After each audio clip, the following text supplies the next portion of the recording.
Bonjour à tous, je suis Ayam Stramgram, bienvenue sur Solidax et je m'excuse pour mes favoris pourris et mes cernes sous les yeux.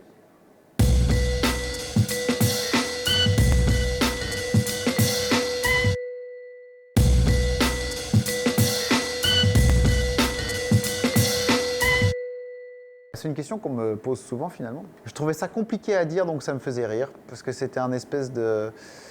Je sais pas, ce nom il est sorti à l'époque où il y a eu un peu l'émergence de tous les trucs French pop, etc. Esthétiquement, je trouvais ça aussi assez joli à écrire. Et puis après, pour ce qui est des références, il y avait, alors je cite toujours un petit peu les mêmes, hein, il y avait l'étrange Noël de Mr. Jack, il y a les personnages d'Am Stramgram qui kidnappent le Père Noël. Et comme j'aime bien l'imagerie et j'aimais bien ce film quand j'étais gamin, bah, ça m'est resté. Le dernier truc, c'est que Am Stramgram, on pense forcément à la chanson pour enfants. Et comme le premier disque, le premier EP et le premier disque étaient pas mal tournés vers le souvenir, il y avait aussi ce rapport au passé, à la réflexion de plonger dans sa tête pour essayer de se remémorer des choses et puis de tirer des ficelles comme ça pour écrire sur des souvenirs et des images du passé. Donc voilà, Ayam Stramgram, c'est resté.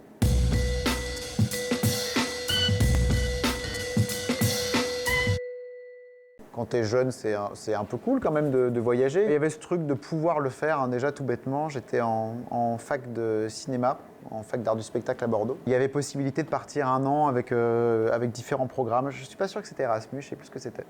Donc je suis parti faire mon Master 1 là-bas. Et c'était hyper cool parce que bah, c'est des facultés à l'anglo-saxonne, quoi. Donc avec son lot de trucs bien et de trucs pas bien. Le truc bien, c'est que nous, on était étudiants étrangers, donc on n'avait pas à payer les frais de scolarité qui, là-bas, sont énormes. Et il y a surtout beaucoup de matériel là-bas pour travailler, donc j'ai passé une année super là-bas.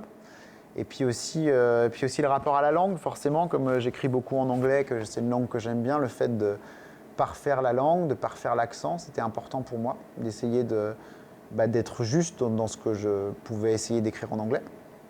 Et après, je suis revenu à Bordeaux finir mes études, et puis je suis reparti en Angleterre en tant qu'assistant de français à Londres, à Hampton School, qui est une école très poche.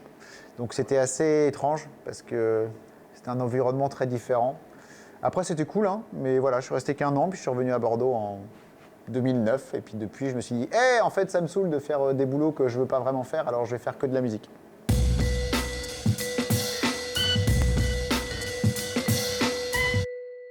C'est plutôt un truc de vieux de chanter en anglais. Tous les artistes émergents là, qui ont 20-25 ans et qui font plutôt de la musique French pop, French hip-hop, comme on dit. Je pense que beaucoup de productions, même indépendantes à l'heure actuelle, chantent français. Donc je dirais plutôt que c'est un truc de vieux de chanter en anglais finalement. C'est la langue de la musique pop-rock, folk, il y a un espèce de truc assez naturel dans la langue anglaise, avec cette musicalité qui va avec cette esthétique musicale. J'aime bien cette langue, je sais pas, moi j'ai grandi avec pas mal de trucs anglo-saxons, donc le côté mélodique de l'anglais m'a toujours accompagné, donc je pense qu'il y a quelque chose que j'aimais bien dans la sonorité. Et puis dans le sens, voilà, c'est une langue c'est une belle langue, c'est une langue qu'on peut tordre, qu'on peut manipuler, voilà, c'est simplement un intérêt pour l'anglais qui m'a toujours suivi. Après, j'écris pas que en anglais, je pense qu'il y aura... Il y a de plus en plus de français dans des choses justement un peu plus assumées.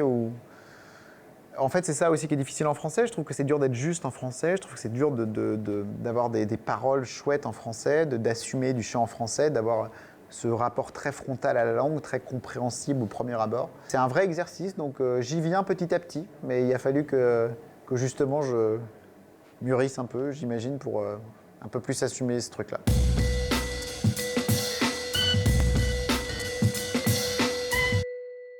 Quand je le décris de manière super simple. Finalement, je dis que je fais de la pop parce que je trouve que l'appellation pop, ça englobe c'est tellement riche, il y a tellement de sous-catégories dans le registre pop que j'ai arrêté d'essayer de chercher une appellation précise parce que on dit pop lunatique en général parce que justement, il y a ce truc où on peut passer de morceaux assez bourrin à des morceaux très très calmes, très épurés, très folk. Donc je trouvais que ça allait assez bien avec mon tempérament, ce truc de lunatique. Des fois, j'ai envie que ça fasse beaucoup de bruit, puis des fois, j'ai envie de faire des chansons qui chialent ultra minimalistes.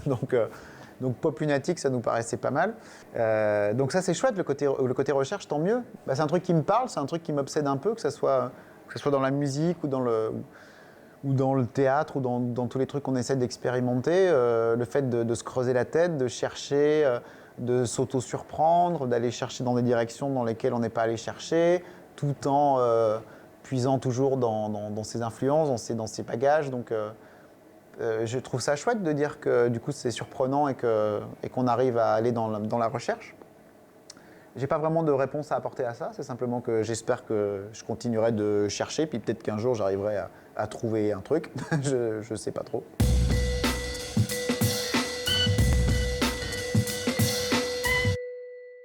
Comme c'est un truc solo, je pense qu'I Am Stramgram, c'est moi, quoi. C'est simplement que l'appellation, c'est un peu se cacher derrière et que ça sonnait peut-être un peu mieux que Vincent Jouffroy. Et après, les gens avec qui je travaille, que ce soit Paul qui est à la batterie, qui fait la batterie, les claviers, etc., il est très propositionnel, le musicien avec lequel je travaille. Donc, c'est pas que moi. C'est-à-dire que j'écoute quand même, je suis réceptif aux propositions de Paul, je suis réceptif aux avis extérieurs. Donc c'est pareil, j'apporte souvent la même réponse, qui est que I Am Stramgram est un projet solo, mais pas un projet solitaire.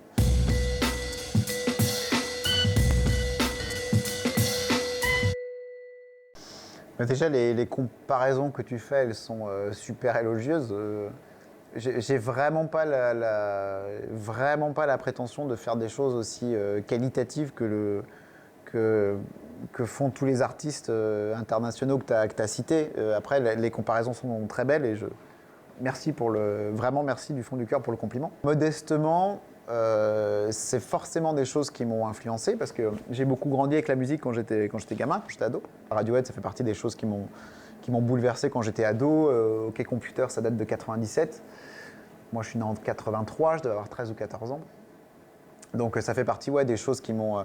cette espèce de mélange hybride de folk, de rock, d'influence. Enfin, les mecs faisaient ce qu'ils voulaient, quoi. Le premier single, ça devait être Paranoid Android et la chanson devait faire 6 ou 7 minutes. Et t'es là, OK, on a le droit de chercher, de pas s'interdire des trucs. Et alors, la première approche que j'ai eue quand j'étais gamin, j'ai pas aimé ce disque parce que je pense que c'était trop exigeant pour mes oreilles qui sortaient genre de Scatman, tu sais, un an avant, quoi, quand t'étais ado et que t'écoutais des trucs vraiment tout pourris. Mais voilà, c'était le moment où j'ai commencé à faire de la musique et tous ces trucs-là m'ont happé. Et il paraît que, quand on lit plus ou moins des études sur le sujet, que les goûts en matière de musique se forgent vraiment à l'adolescence. Et je pense que voilà, c'est des choses que j'écoute moins. Hein. Je reste très curieux de musique. Je suis dans un passage plutôt folk pur en ce moment. J'écoute vachement plus de trucs de folk. Mais ouais, forcément, ça m'a forcément influencé.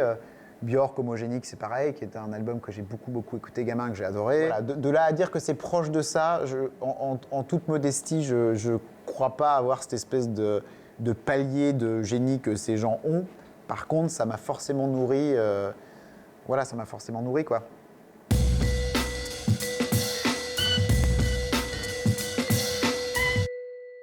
J'avais fait études de cinéma et effectivement l'image ça m'a toujours intéressé. Après je crois que je suis un peu nul pour en faire moi, mais j'aime bien bosser avec des gens avec qui on discutait. Donc forcément quand on fait des vidéos on essaye de se creuser un peu la tête sur le rendu qu'on souhaite. Donc après voilà, je pense que c'est important quand même d'essayer de faire des vidéos dans lesquelles on se reconnaît, dans lesquelles on peut essayer d'avoir l'ambiance des chansons qui est un peu prolongée. On fait aussi pas mal au feeling, quoi, je pense. On en parle beaucoup quand on fait des clips, quand on fait des vidéos, mais il y a quand même une part on essaie, puis on verra bien si ça marche ou pas. Parfois, je vais sur les réseaux sociaux d'autres groupes, et entre le Facebook et Instagram et tous ces trucs-là, parfois, je vois chez des collègues musiciens quelque chose d'assez uniforme, quelque chose d'assez soigné, où chaque image, où il y a vraiment une esthétique homogénéisée, disons, pour que l'artiste soit vraiment identifié. Et nous, c'est vrai que c'est quelque chose qu'on a moins, parce que c'est en rapport avec ce truc de pop lunatique, avec ce truc de bricolage. J'ai l'impression de fonctionner beaucoup par collage, par coup à coup, donc forcément, il y a ce truc morcelé aussi, c'est-à-dire que j'ai pas l'impression que forcément une vidéo ressemble à l'autre, j'ai pas l'impression qu'une publication avec telle ou telle photo sur les réseaux ressemble à la précédente ou à celle d'après.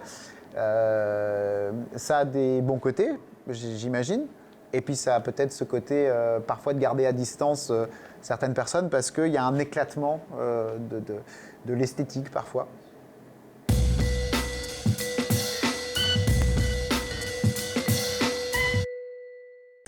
C'est rigolo ça.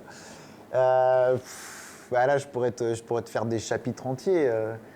Enfin, voilà, je sais pas si tu as une compagne, un compagnon ou en général les gens avec qui tu partages ta vie, avec qui tu es la plupart du temps, bah, forcément, c'est tout quoi. Ils t'épaulent, ils te suivent, ils t'encouragent, ils te font des critiques, ils te construisent toi et de par le fait de te construire toi, c'est dur à dire, et par le fait de te construire toi, forcément ça se ressent dans ton travail et dans ton expression artistique. Donc bah c'est important. Enfin voilà, on est ensemble depuis effectivement longtemps.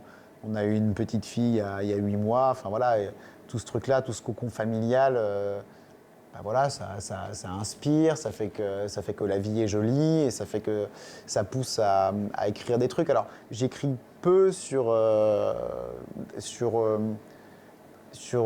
la relation concrète parce que j'aime bien aller chercher un peu ailleurs, mais par contre c'est un appui constant.